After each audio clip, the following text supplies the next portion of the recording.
혼인신고 도장이 채 마르기도 전에 이혼을 해버렸네요. 저는 남편과 결혼한 줄 알았는데 저는 시어머니와 결혼한 셈이었어요. 시어머니와의 결혼 생활이 어땠는지 궁금하지 않으세요? 골 때렸던 제 신혼생활을 얘기해 드릴게요. 남편은 저와 자전거 동호회에서 만나게 되었습니다. 저는 신입 회원으로 남편은 기존 회원이었어요. 당시 사귀던 남자친구의 바람으로 헤어진 후 당장 뭐라도 해야 할 것 같아 혼자 등록해서 찾아간 곳이었어요. 사람들과 어울리니 좀 살 것 같더라고요. 주말마다 동호회 모임이 있었어요. 그날도 여느 주말과 다름없이 라이딩을 하고 있었습니다. 평소면 선두에 있었던 저인데 그날따라 자전거 굴리는 게 너무 버겁더라고요. 한참을 낑낑대며 타다 보니 저는 뒷줄에서 달리게 되었습니다. 헉헉거리며 겨우 따라잡고 있었어요. 선영 회원님! 회원님! 잠시만 멈춰보세요! 에? 왜요? 제가 꼴찌인 줄 알았는데 제 뒤에 한 사람이 더 있더군요. 남편이었어요. 항상 선두에 있던 사람인데 웬일로 뒤에 있지? 어제 과음이라도 했나? 라고 생각하며 자전거를 멈춰 세웠어요. 남편은 제게 다가와 허리를 숙여 자전거 바퀴를 요리조리 살펴보더군요. 바람 빠졌네요. 네? 정말요? 아, 어쩐지 다리 아파 죽는 줄 알았네. 안 힘드셨어요? 이런 바퀴로 어떻게 여기까지 온 거예요? 그러게요. 저는 회장님한테 통 남기고 먼저 지하철 타고 서울로 가야 할 것 같아요. 알려주셔서 감사해요. 얼른 따라가 보세요. 그런 상태로는 갈 수가 없어 먼저 돌아가려고 길을 돌렸어요. 몇 걸음 갔을까요? 남편이 따라서 오더군요. 저도 같이 가요. 어제 회식을 해서 저도 속이 안 좋았거든요. 자전거 제가 끌어드릴게요. 에? 아니에요. 제 자전거인데 제가 해야죠. 괜찮아요. 아니에요. 바퀴 빠진 거 무거워서 힘들어요. 선영 씨가 제 거 끌어주시고 제가 선영 씨 거 끌게요. 그럼 괜찮죠?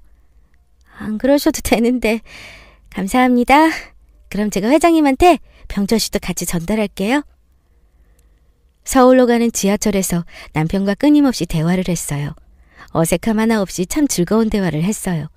그날을 계기로 저희는 동호회 내에서 투닥거리는 캐릭터의 온우이로 급부상하게 되었고요. 이게 남녀 사이의 친구는 존재하지 않는 것 같아요. 어느 순간부터 남편이 남자로 보이더군요. 남편도 그랬던 것 같아요. 저희는 딱히 누가 먼저랄 것도 없이 자연스럽게 연인 사이로 발전하게 되었어요. 오빠는 왜 밥 먹을 때마다 사진 찍어놓고 안 올려? 올리려고 찍는 거 아니야? 아닌데? 엄마한테 톡으로 보내주는 거야. 아들내미 이런 거 먹고 다닙니다 하고. 우와, 우리 오빠 진짜 자상하네. 완전 딸이다, 딸. 남편은 데이트할 때면 같이 먹은 음식 사진을 매번 어머니한테 보냈어요. 미안. 기다렸지? 통화가 너무 오래 걸렸다. 누구랑 그렇게 통화를 했어? 아, 엄마. 뭐하냐고 전화해서. 엄마가 혼자 있잖아. 그래, 잘했어. 오빠가 아버님 대신 어머니 잘 챙겨드려. 우리 선영이는 어쩜 이렇게 속이 깊은지 몰라? 당시에는 이 사람 참 살가운 사람이구나. 엄마랑 사이가 좋다는 생각밖에 안 했어요. 지금 생각해보면 그때 제가 눈에 콩깍지가 제대로 씌었었나 봅니다. 그때 알아채고 끝냈어야 하는데 말이에요. 데이트를 5시간 한다고 하면 1시간에 한 번씩 어머니한테 전화가 왔어요. 어디냐, 뭐하냐, 재밌냐, 언제 오냐. 일단 전화를 받으면 10분에서 20분은 통화를 했고요. 아버님이 돌아가신 지 얼마 안 됐던 터라 저는 그런 상황을 이해했어요. 오히려 그런 남편의 모습이 좋아 보였다니까요. 남편도 저한테 참 고맙다고 했고요. 선영아, 우리 결혼하자. 어느 날 남편은 저에게 반지를 내밀며 프로포즈를 했어요. 그날따라 요란스럽게 굴길래 예상은 했었습니다. 와, 그런데 반지는 예상을 못했거든요. 더군다나 제 손에 끼워준 반지는 누가 봐도 헉 소리 낼 만큼 고가의 반지였습니다. 저는 깜짝 놀라 어디서 난 거냐고 당장 환불하러 가자고 얘기했어요. 남편이 대기업에 다니고 있긴 했지만 그래도 너무 비싼 반지였거든요. 아이고, 이런 거 앞으로 한 트럭은 더 사줄 수 있어. 무슨 소리야. 장난하지 말고 빨리 가서 환불하자. 이런 거 아껴서 우리 집 구하는데 보태자. 마음만 받을게. 아니라니까. 이거 봐. 오빠 돈 많지? 그러니까 걱정하지 말고 그냥 받아. 남편이 보여준 건 통장 잔고였어요. 정말 억소리 나게 돈이 찍혀 있더군요. 저는 무슨 돈이냐며 꼬치꼬치 캐물었어요. 겁이 나더라고요. 이런 돈은 월급으로는 모을 수가 없는 금액인데 말이에요. 참 걱정도 많네. 내 친구 강민이 있잖아. 걔가 주식을 좀 만질 줄 아는데 3개월 전인가 그 자식 따라서 투자 좀 했어. 이참에 회사 때려치우고 주식 트레이더로 전향할까 봐. 아저씨 됐어요. 생각도 하지 마. 진짜 하지 마. 이번에 운이 좋아서 번 거일 수도 있고 그런 거 했다가 요즘 돈 날리는 사람이 얼마나 많아. 한번 해봤으면 됐으니까 그만해. 알았지? 어느 순간부터 남편은 주식에 손을 대기 시작했어요. 힘들게 일하지 않고도 큰돈이 분 단위로 왔다 갔다 하니 얼마나 신세계였겠어요? 1,000만 원에서 2천만 원으로 남편의 투자 금액은 점점 더 커지더군요. 결혼 준비를 하면서도 온통 주식에 정신이 빠져 있었어요. 오빠, 이게 나? 어때? 그거.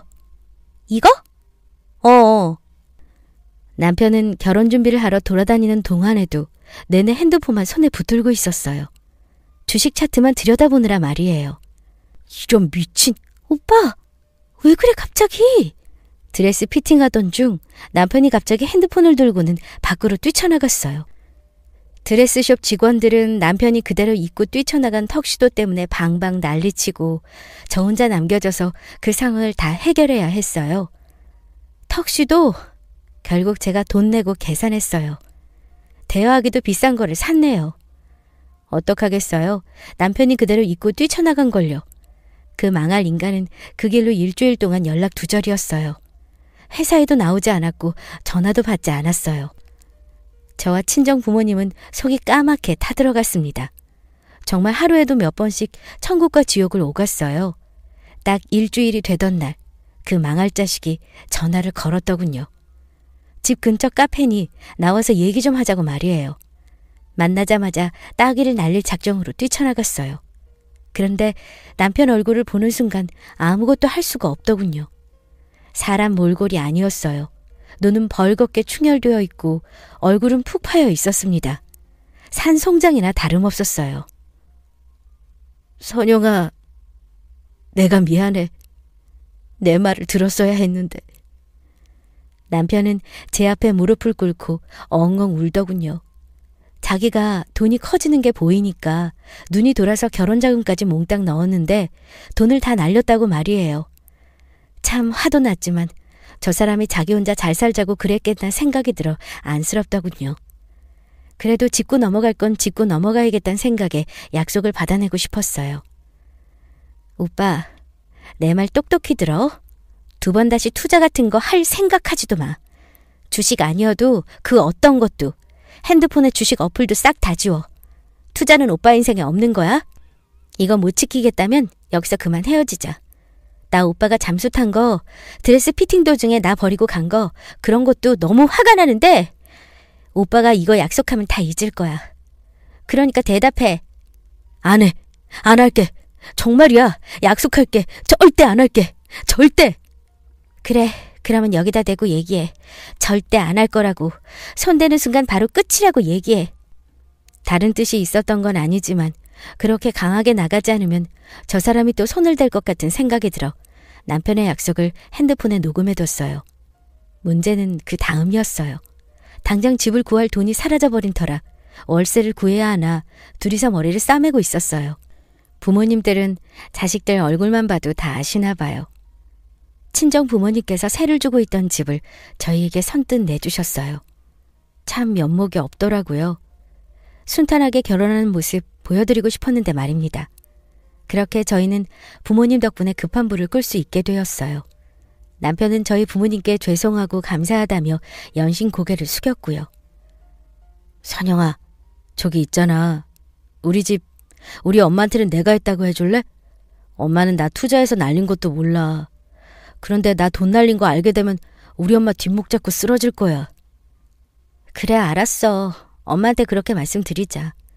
그리고 아마 우리 엄마 성격상 집 명의 내 이름으로 한 거 맞냐고 분명 확인할 텐데 잠깐만 명의를 내 이름으로 해둘 수 있을까? 진짜 잠깐. 엄마한테 확인만 시켜드리고 바로 바꾸자. 저게 무슨 소린지. 저건 생각이 있는 건지 없는 건지 남편을 한참 빤히 바라보았습니다.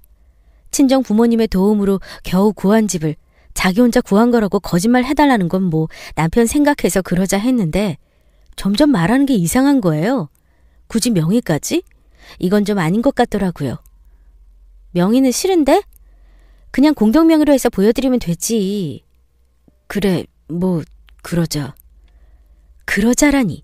무슨 말을 저딴 식으로 하는 거지? 살짝 욱하더라고요. 결혼할 때 누가 더 많이 했네 이런 거 따지고 싶지 않지만 슬슬 괘씸하더군요. 명의는 절대 공동명의로 하겠다고 못 박아두었어요. 우여곡절 많았던 결혼식을 올리고 깨가 쏟아진다는 신혼생활에 저희도 입성하게 되었습니다. 아, 저는 깨가 쏟아진 게 아니라 우박이 쏟아지는 신혼생활이었어요. 하루는 남편보다 일찍 퇴근해서 먼저 집에 와 있던 날이었어요. 오빠! 오빠야? 아이고, 미안해서 어째? 오빠가 아니고 시어머니네? 현관 비밀번호를 누르는 소리에 나가보니 남편이 아닌 시어머니더군요. 저 정말 깜짝 놀랐습니다. 퇴근 직후여서 망정이지 잠옷이라도 입고 있었으면 얼마나 민망했을지, 그리고 대체 우리 집 비밀번호는 어떻게 알아낸 건지 황당하더라고요. 어머니, 연락이라도 주시지. 아, 오빠가 현관 비밀번호 알려드렸구나. 그럼 알려줘야지. 너희 둘 다 일하는데 내가 자주 들러서 도와주기라도 해야지. 집도 가까운데. 예, 나는 자식들 챙기는 게 제일 행복하지 않니? 하하하, 네, 그렇죠. 아가, 너도 부담스러워하지 말고 내 엄마라 생각하고 편하게 지내자. 네, 그럼요. 내가 왜 저때 칼같이 잘라내지 못했을까요? 시어머니 집과 우리 집은 걸어서 5분 정도 걸리는 아주 가까운 거리였어요. 시어머니는 저를 얼마나 가족같이 여겼는지 우리 집을 수도 없이 들락날락하기 시작했습니다. 그때부터 저는 남편과의 결혼 생활이 아니라 시어머니와의 결혼 생활이 시작되었어요. 회사에서 근무하고 있으면 시어머니한테서 카톡이 그렇게 와요. 예, 냉장고 청소 좀 해야겠다. 네, 주말에 하려고요. 냉장고 열어젖히는 건 기본이었어요. 냉장고 안에 제가 해둔 반찬통을 일일이 열어서 음식을 확인했습니다. 그리고 제가 한 음식은 개수대에 부어버렸어요. 저는 그걸 모아서 버려야 했고요. 맛이 이상했냐고요? 아니요. 저희 엄마 닮아 손맛 좋습니다. 주변에서 반찬 부탁받을 만큼요. 그런데 저희 시어머니 눈에는 다 싫었나 봅니다. 반찬 모양이 이게 뭐니? 보기 좋아야 맛도 좋다. 에휴, 다 버려라. 이걸 남편한테 내주면 남자가 먹을 맛이 나겠니? 오빠 잘 먹던데. 모양 별로예요, 어머니? 다음부턴 더 신경 쓸게요. 걔가 맛있어서 먹겠니? 네가 얼마나 잡아댔으면 이딴 걸 맛있다고 먹었겠어. 걔 가뜩이나 비위도 약하는데. 아유, 버려라 전부. 내가 너한테 우리 집 차례 음식 사진 보내준 거 있지? 그거 보고 그렇게 해. 세상 아무리 바깥일 한다고 해도 사부인은 너한테 이런 것도 안 알려주셨니? 어이가 없었어요. 저희 친정부모님 동네에서 맛집으로 유명한 식당 운영하세요. 거기서 번 돈으로 우리 집까지 해주신 거고요. 시어머니도 저희 부모님 식당 하시는 거 아셨어요. 그냥 다 마음에 안 들었던 거예요. 남편한테 얘기를 해도 그 마마보이 같은 놈은 계속 지네 엄마를 이해해달래요. 외로우셔서 그런 거라고. 아니, 외로운 거랑 음식이 무슨 상관이에요? 시어머니라는 인간의 횡포는 끊이질 않았습니다. 하루는 회사에서 근무하고 있는데 톡이 계속 오는 거예요. 시어머니한테서 말입니다. 핸드폰을 열어 확인하는 순간 수치심에 손이 부들부들 떨렸어요. 우리 집에 들어와서 제 속옷 서랍장을 열고 제 속옷을 봤나 봐요. 속옷 사진을 찍어 보내더군요. 이런 색은 너무 싸 보이지 않니? 병철이는 이런 디자인 안 좋아할 것 같구나. 바꿔라. 이런 걸 입으니 애가 생기겠니? 남자가 정 떨어지겠다. 상식적으로 말이 되는 행동인가요? 아무리 자식집이어도 저렇게 들어와서 속옷까지 열어본다니요. 거기다가 그걸 사진을 찍어서 보내요? 남편도 저렇게까지 아내 속옷에 관심 두진 않을 거예요. 너무 화가 나서 곧바로 시어머니께 전화를 걸었습니다. 어머니, 지금 뭐 하시는 거예요? 제 속옷은 왜 보신 거예요? 왜 보다니? 그냥 봤지. 너희가 애가 하도 안 생기니까 잠자리도 안 하나 해서. 남자가 잠자리 안 하는 건 여자 문제인데 그래서 내 속옷 본 건데 그게 지금 시어미한테 뭐 하시는 거냐고 물을 일이니? 어머니, 저희 친정 어머니도 제 속옷 가지고 사진 찍어서 보내시지 않아요. 이렇게 어머니 마음대로 제 속옷이나 물건 건드리시는 거 저 기분 나빠요. 그러지 말아주세요. 기분이 나빠? 얘, 가족끼리 그런 것도 못하니? 어디서 건방지게 어른한테 이래라 저래라. 아이고, 얘 알았다. 끊어라. 참 미안하다. 이 늙은 여우 같은 여자가 남편한테 어떻게 얘기를 한 건지 남편은 저에게 전화를 해 엄마한테 무슨 얘기를 했길래 엄마가 저렇게 우시냐고 화를 내더군요. 저는 아무 대꾸 없이 그 늙은 여우가 제게 보낸 카톡 내용과 사진을 그대로 남편에게 보냈습니다. 당신이 봐도 내가 이상한 거면 우리 아빠한테도 한번 똑같이 해보라고 하겠다고 말이에요. 꿀을 처먹었는지 아무 대답이 없더군요. 오빠, 화를 내려면 상황을 정확히 알고 소리를 지르던가 해. 오빠 어머님이 잘못하신 거야, 이거. 내가 지금 어머니한테 사과받아야 하는 일이라고. 그래도 엄마한테 기분 나쁘다고 직접적으로 말씀드리면 엄마가 서운하시지. 엄마가 고의로 그러신 것도 아니고 가족이니까 그러신 건데. 더 가족 같았다가는 아주 큰일치를 집구석이더라고요. 말이 안 통하더군요. 저한테 죄송하다고 말씀드리라는 거 이혼하고 싶지 않으면 그만 얘기하라고 했네요. 그제야 입을 쳐 닫더라고요. 그래도 입은 대빨 나와서는 시위라도 하는지 자기가 엄마 집 가서 자고 온다고 하고는 남편 놈은 그날 시어머니 집에서 자고 왔습니다. 한 3일? 시어머니가 안 오더군요. 그제야 숨통이 좀 트이나 싶었어요. 그런데 얼마 안 가 또다시 들락거리기 시작했습니다. 시어머니는 저를 애나는 기계로 생각했습니다. 주말 오전 이불을 터는데 바닥으로 뭐가 툭 하고 떨어지더라고요. 부적이었습니다. 누가 한 일인지 알 수 있었어요. 부적을 발견하고 바로 안방으로 들어가 샅샅이 방안을 뒤졌습니다. 이불에서 부적 1장, 남편과 제 베개에서 부적 1장. 결정적으로 소름이 끼쳤던 건 침대 매트리스 사이에 끼어있는 누군가의 속옷이었어요. 세탁도 안 된 속옷이요. 마침 시어머니가 집으로 왔더라고요. 남편이 있는 앞에서 그대로 바닥에 펼쳐놨습니다. 어머니, 저희 방에서 이게 나왔어요. 이게 뭐야? 엄마, 저게 다 뭐야? 어머, 얘 이걸 꺼내면 어떡해? 내가 어떻게 구해온 것들인데. 아니, 엄마 저게 뭐냐고. 부적은 뭐고. 저 속옷은 또 뭐야, 더럽게? 야, 그런 말 하지도 말어. 이번에 아들 난 여자한테 사정사정해서 구해온 거야. 아니, 쟤는 기껏 힘들게 넣어놨더니만 죄다 꺼내놨어. 어휴, 속상해 진짜. 시어머니는 저한테 사과 한마디 없이 그것들을 들고 다시 저희 안방으로 들어가려 하더군요. 다행히 남편놈이 저도 찝찝했는지 시어머니를 막아서더군요. 갖다 버리라고 말이에요. 시어머니라는 여자는 자기 아들이 말하니까 구시렁거리며 다시 나오더군요. 엄마, 이런 거 하지 마. 선영이랑 나 결혼한 지 2달도 안 됐어. 이러면 우리 스트레스 받아. 아니, 애가 안 생기니까 그러지. 선영이 너 무슨 문제 있는 거 아니니? 너희 잠자리는 잘하니?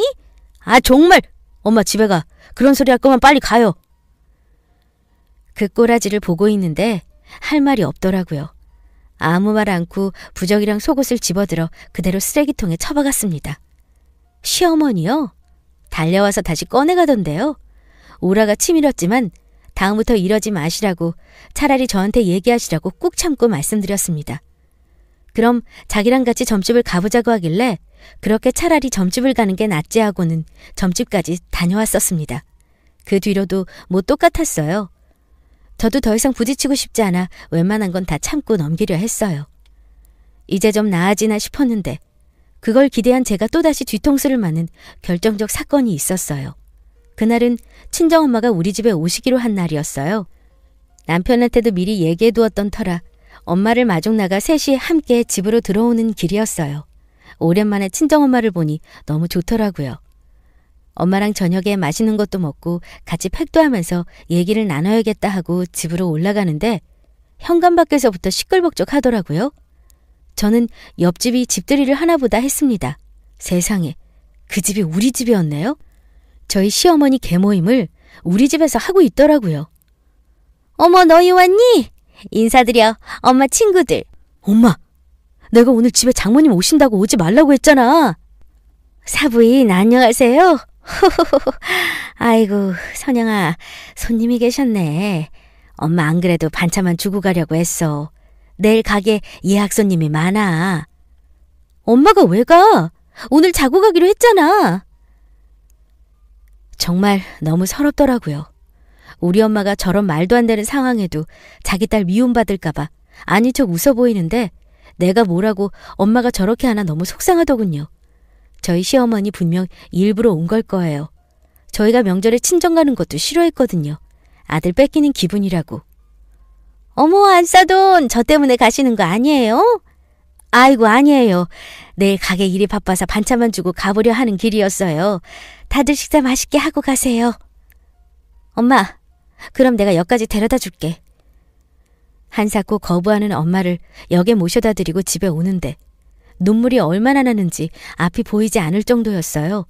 말도 안 되는 상황에 도착한 지 1시간도 안 된 엄마를 배웅해드리고 집에 들어왔는데 말이 안 나오더라고요. 집안 꼴이 어땠는 줄 아세요?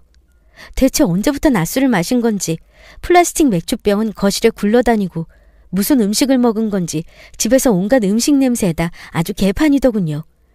그 와중에 시어머니랑 그 친구들 혀는 잔뜩 꼬부라져서 뭐라고 하는지도 모르겠는데 거기다 대고 인사를 하려니 참 표정 관리 안 되더군요. 시어머니 친구들도 똑같더라고요. 저희 시어머니랑요. 어머, 며느리 표정이 안 좋다 얘. 그러게 얘, 너희 며느리 화났나 보다. 미안해요. 우리 조금만 이따 갈게요. 아가, 너 화났니? 아니, 내가 안 싸도 노시는 걸 깜빡했네. 코로나 때문에 인원 제한인가 그거 해서 우리가 갈 데가 있어야지. 우리 집은 뭉치가 있으니까 뭉치 또 짓고 그러면 심란하잖아. 그래서 너희 집에 온 거지. 아니요, 어머니 화는요. 재밌게들 말씀 나누시다 가세요. 그래 얘. 그리고 일하기 전에 우리 치킨도 좀 시켜주고. 아까 시키려는데 우리가 뭐 핸드폰을 쓸 줄 알아야지. 이를 얼마나 악물고 참았는지 방에 들어서는데 턱이 다 뻐근하더군요. 눈치도 없는 남편 놈은 우리 와이프 너무 착하다고 실실 웃으며 뒤따라 들어오더라고요. 남편한테 한 소리 하려는 찰나 방 밖에서 쨍그랑하는 소리가 들리더군요. 거실로 나가보니 저희 결혼사진이 담긴 액자가 깨져 있었어요. 그 곁에는 잔뜩 술에 취해 제대로 서 있지도 못하는 저희 시어머니와 그 친구들. 어머, 너 술 취했나 보다 이딴 소리를 하며 호호호 웃어대고 있었습니다. 예, 너희는 위험하게 액자를 유리로 하니? 여기 주변 청소기 돌려야겠다. 조용히 유리를 치우고 아무 대꾸도 없이 방 안으로 들어갔어요. 남편 놈은 눈치도 없이 쳐 웃더군요. 헛소리하면서 말이에요. 자기야, 엄마가 기분이 좋은가 봐. 술 많이 취했네. 자기 손 안 다쳤어? 봐봐. 야, 내가 어디까지 참아야 하니? 일부러 밖에 들리게 소리를 질러버렸어요. 물론 방문을 잠그고 말입니다. 소리를 지른 다음부터 손에 잡히는 대로 다 집어던져 부셨어요. 나 정말 스트레스 받아서 못 살겠어. 내가 지금 어머니랑 결혼한 거야? 이게 뭐야 지금? 왜 당신은 아무 말도 안 하고 계속 웃고만 있어? 조용히 좀 얘기해. 밖에 엄마 손님 있잖아. 어머니 손님은 어머니가 집에 모셔야지. 어머니가 우리한테 물어보셨어? 당신은 그냥 아무 생각이 없니? 내가 말했었잖아. 오늘 엄마 오시는 날이라고 일주일 전부터 얘기했잖아. 너 집 꼴 본 거야? 우리 결혼사진 깨져. 거실 개판이야. 그거 누가 치우고 누가 시중 드는데? 내가 여기 애 낳아주고 시중 들러온 거야? 나 너랑 결혼한 거야, 너랑! 한참을 악을 쓰고 소리 질렀을까요? 소란스럽던 거실이 조용해지고 하나둘 현관 밖으로 나가는 기척이 들리더군요. 이게 웬 개망신이냐는 시어머니의 말소리도 함께해요. 남편 놈은 다음날 저에게 어머니께 죄송하다 전화드리라 했지만 전 그러지 않았어요. 제가 왜요? 절대 그럴 수 없었습니다. 그날 이후로 저는 어떻게 복수를 해야 할지 그 생각뿐이었어요. 저는 그날 바로 집 비밀번호를 바꿨습니다. 남편한테도 얘기하지 않았어요. 오랜만에 가벼운 마음으로 현관문을 열었는데 낯익은 신발이 보이네요. 저희 시어머니 신발이었어요. 거실로 들어서니 저희 시어머니 소파에 앉아서 저를 노려보고 있더군요. 얘, 너 비밀번호를 바꿨으면 바꿨다고 얘기를 해야지. 내가 얼마나 개고생했는 줄 알아? 열쇠공 불러서 겨우 들어왔어. 어머니, 문 안 열리면 댁으로 가시면 되잖아요. 어머니 댁도 아닌데 굳이 열쇠공까지 불러서 우리 집에 들어오셨어요? 뭐 두고 가셨어요? 그때 시어머니라는 여자가 제 뺨을 치더군요. 저도 똑같이 시어머니 뺨을 내리쳤습니다. 10번은 더 내리치고 싶은 거 한 번만 내리쳤네요. 제가 맞으면 가만히 있을 줄 알았나 봐요. 어버버하면서 소리를 지르더군요. 이 싸가지 없는 년이 어디서 어른을 쳐? 너 이혼당하고 싶어? 내가 내 아들 돈 주고 산 집에 들어온다는데 내 년이 무슨 상관이야? 내가 뭔데 비밀번호 갖고 나한테 장난을 쳐? 이 싸가지 없는 년. 맞아요. 저희 시어머니는 그때까지 저희 신혼집이 당신 아들이 돈 주고 산 집인 줄 알고 있었고 저는 이제는 그 상상을 쳐 부셔주마라는 마음으로 있는 대로 다 얘기했어요. 어머니, 이거 저희 친정 부모님이 해주신 집이에요. 어머니 아드님이 말씀 안 드려요? 그 사람 결혼 준비하면서 주식으로 가진 돈 다 날려서 빈털털이었어요. 그 꼴 알고 저희 친정집에서 해준 집이에요. 이제 이해되세요? 그러니까 제 집에서 좀 나가주실래요? 제 말에 시모는 방방 날뛰며 울었다 소리를 질렀다 난리더군요. 그때 남편이 퇴근해서 들어오더라고요. 저는 저희 시모가 날아간 줄 알았어요. 쏜살같이 아들한테 달려가서는 제 말이 사실이냐고 묻더군요. 남편은 사실대로 얘기했어요. 그 말을 다 들은 저희 시어머니라는 여자, 저한테 다가와 얼굴에 가래침을 뱉더군요. 너 같은 재수없는 여자 만나서 내 아들이 재산 잃은 거라고요. 그러더니 자기 분에 못 이겨 제 머리채를 잡더군요. 저요? 가만히 있었어요. 일부러요. 아까는 감정이 욱해서 맞받아쳤지만 제가 피해를 봤다는 사실을 증명해야 했거든요. 근데 남편이란 놈 자기 엄마를 말려야지 저한테 계속 죄송하다고 하라고 하더군요. 그때 생각이 정리됐어요. 이혼이다. 이렇게 살면 나 제명에 못 산다고 말이에요. 그렇게 한참을 저를 쥐고 흔들고 나니 안정이 되었나 보더라고요. 저희 시어머니는요. 저는 TV에 옆에 놓인 CCTV 안에 메모리 카드를 빼들고 경찰을 불렀어요. 지금 뭐 하는 짓이냐며 시어머니라는 여자 난리치더군요. CCTV를 발로 밟아 부셔버리고 그대로 시어머니라는 그 여자 얼굴에 똑같이 가래침을 뱉어줬어요. 내 손 더러워질까봐 이렇게만 하는 줄 알아요. 제가 못 때려서 가만히 있는 줄 아세요? 제가 더 많이 맞았고 욕도 더 많이 먹었으니 제가 피해자예요. 자기 분에 못 이겨 시어머니는 부들부들 떨다 못해 씩씩거리며 울더군요. 남편놈도 자기 엄마가 저한테 할 때랑은 다르게 내가 똑같이 하니 저한테 노발대발이더군요. 야, 너 당장 사과 안 해? 너 진짜 미쳤어? 어디다 대고 야라고 해? 야, 나 너랑 이혼할 거거든? 내가 내 짐 다 갖다 버리기 전에 넌 내 짐이나 챙겨. 너 후회할 소리 하지 마. 후회는 내가 하는 거겠지. 나는 너랑 못 살겠어. 내 엄마랑도 못 살겠고. 너는 경찰 오기 전에 짐 챙겨서 좀 나가라. 어? 경찰이 집에 도착했고 그제야 두 모자는 상황 파악이 됐는지 정신을 못 차리더라고요. 남편은 울며 불며 저한테 매달리고 시어머니라는 사람은 끝까지 쌍욕을 뱉으며 자기 잘났다고 우기더군요. 저 눈 하나 깜짝 안 했어요. 마음은 굳혔고 증거도 다 있는데 내가 왜 뭐가 무서워서요? 경찰이 와서 상황을 들었고 시어머니와 남편을 집 밖으로 데리고 나가더군요.